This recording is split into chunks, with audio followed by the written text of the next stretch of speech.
What if lowering your blood pressure could protect your brain just as much as your heart? It sounds straightforward, but the science and the debate runs much deeper.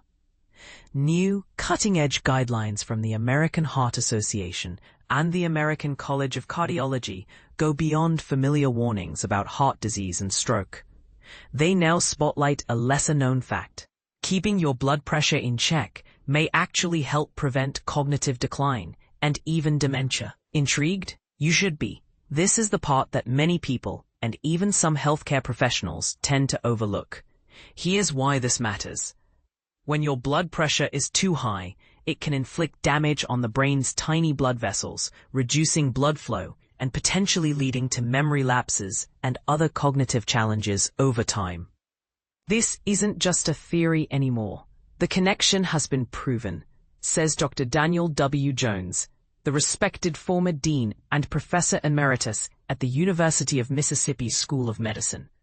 As the chair of the committee behind these new guidelines, Dr. Jones puts it simply.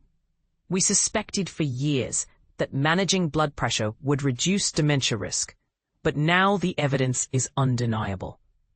Let's put this into perspective. Alzheimer's disease, the most common form of dementia, already impacts an estimated 7.2 million older Americans. And heart disease remains the #1 cause of death in the United States. Here's a controversial twist. Of all the risk factors you can control, high blood pressure is right at the top for both heart and brain health.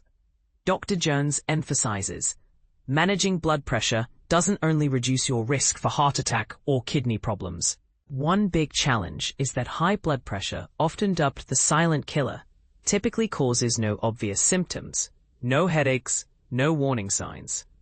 That's why experts insist the only sure way to know your numbers is through routine checks.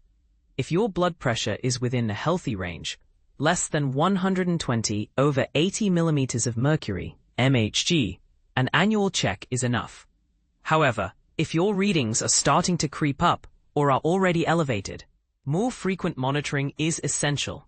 But what exactly counts as high blood pressure?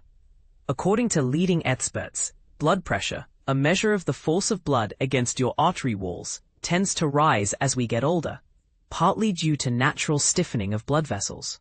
Other influences, such as gaining weight, lack of exercise, certain medications, or chronic health problems like diabetes and kidney disease, further raise the risk.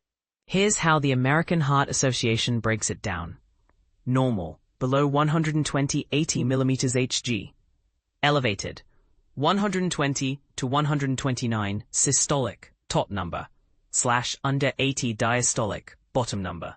Stage 1 hypertension, 130 to 139 systolic, or 80 to 89 diastolic millimeters Hg. Stage 2 hypertension, 140 or higher systolic, or 90 or higher diastolic millimeters Hg. Now, this is where the topic stirs debate. The previous 2017 guidelines recommended starting medication for those at stage 2, but the new approach is more aggressive.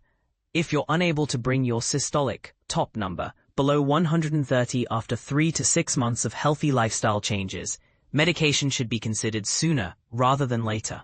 Dr. Jones stresses, the latest research clearly supports acting early. Getting those numbers down to below 130 earlier in life can make a real difference. And here's a question for discussion. Do you agree with a more proactive approach to medicating blood pressure, even for those just slightly above normal? Or do you worry about the risks of over-medication? Should everyone be encouraged to monitor their blood pressure more closely, even if they feel fine? Share your thoughts. This is a subject where opinions often differ loudly, and your perspective could inform others.